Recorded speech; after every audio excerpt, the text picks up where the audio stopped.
You know, the irony of good game design is that often, in order to make interesting levels, you have to completely bypass any level of sanity.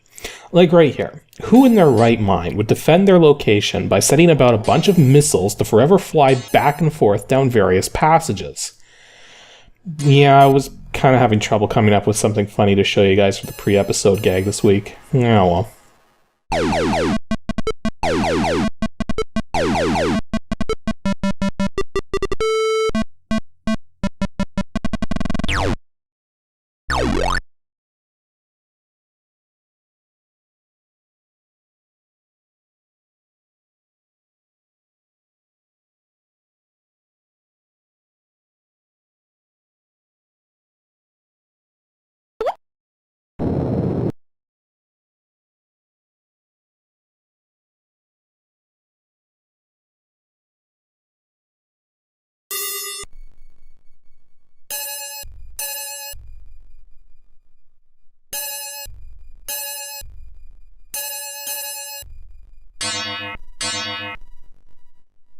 Today's Ancient DOS game is interesting because it's another one of those titles that's remembered fondly despite how frustrating it can be. That game being Jetpack. This isn't a bad game really, but has a particular quirk I'm going to get into a little later that makes it numerous times more difficult than it needs to be. Since oftentimes you'll know exactly what you need to do to win a level, but will then run into trouble trying to make it happen.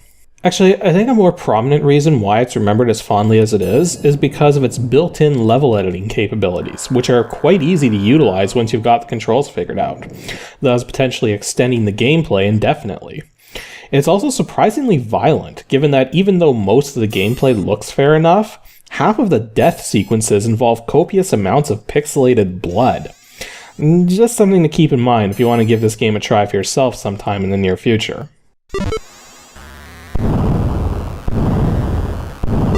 Jetpack was originally developed by Impulse Software prior to their name change to Adept Software, and was published through the Software Creations Bulletin Board system in 1993.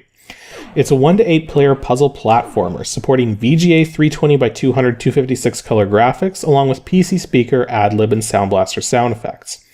As for its current release date, Jetpack was made freeware by the game's author, Adam Petterson, way back in December of 1998, and can be downloaded straight from the Adept Software website at www.adeptsoftware.com. Physical copies are pretty much non-existent now, and if you do go searching for them, you're liable to just find shareware discs instead of full version discs, along with sellers trying to charge ludicrous amounts for them. So really, it's not worth the effort there. As a side note though, there's a sequel in the works right now that's currently in open beta, naturally called Jetpack 2. Now you can play the beta over at the Jetpack HQ website at www.jetpackhq.com, and I'll have a clickable link to go there in the additional information section for this video on my website. Something I find extremely odd though is that this game has been sitting in the Steam Greenlight queue for over 2 years now, virtually the entire time Steam Greenlight has existed, and yet it still hasn't been greenlit, even though it's exceeded its Kickstarter goals by almost 40%. So I have to wonder what's up with that. A good way to define the gameplay in Jetpack is essentially Load Runner with flight. Actually, even that may be a bit obscure for those of you who don't know how Load Runner works. Essentially, the goal in Jetpack is to collect all of the jewels in a level and make your way to the exit door. Do this 100 times and you win the game. Simple as that. However, in order to make progression a little less dangerous, your character has 2 devices at his disposal, the titular Jetpack and a device known as the phase shifter.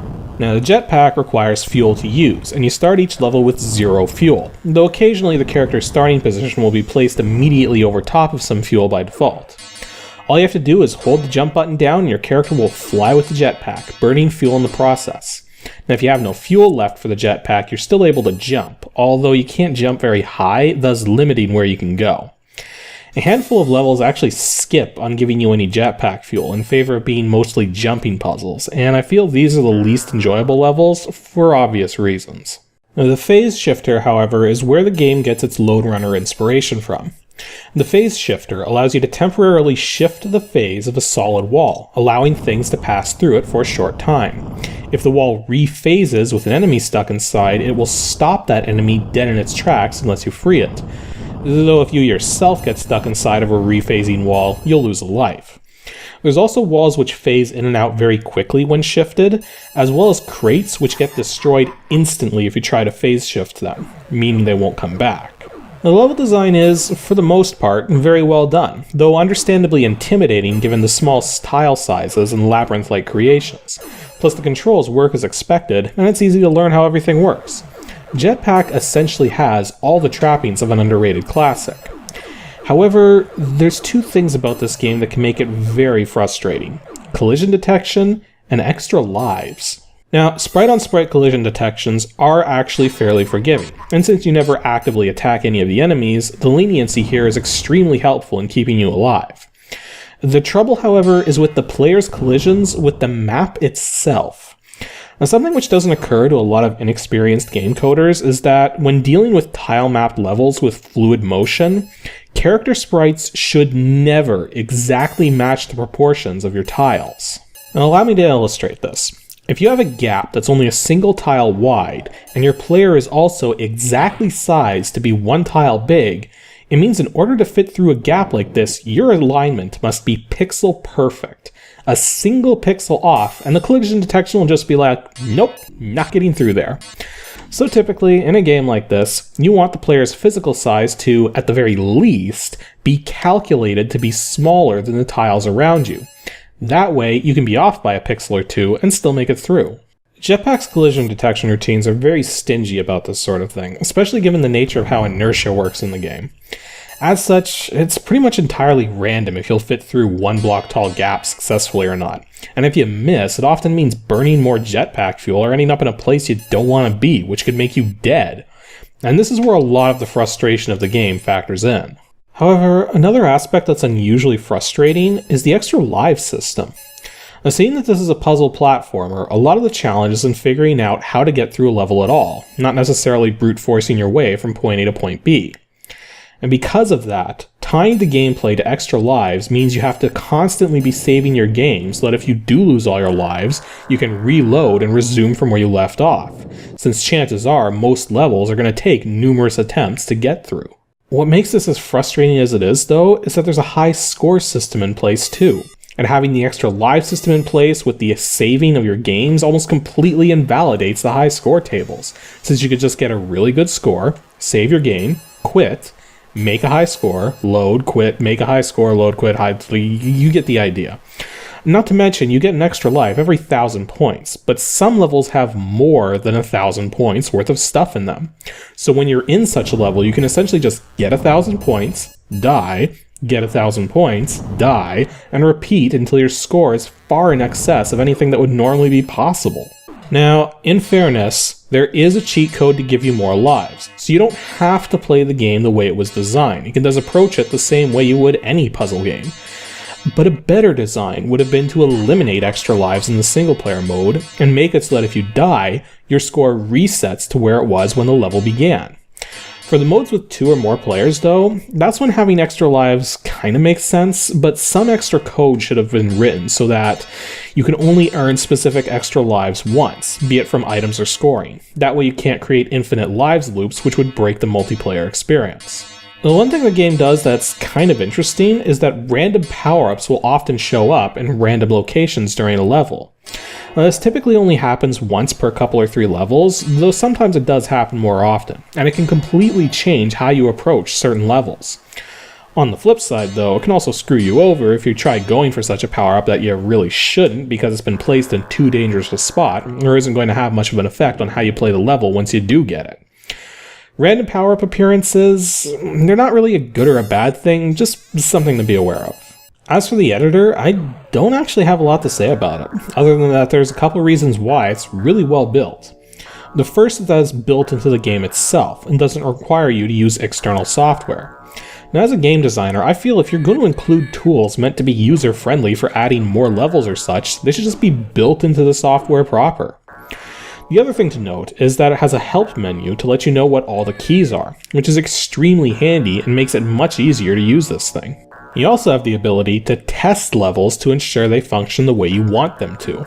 Now, you may be surprised how many editors can't do this, again because they're made as separate programs and aren't built into the actual game, thus they don't have the ability to run game code.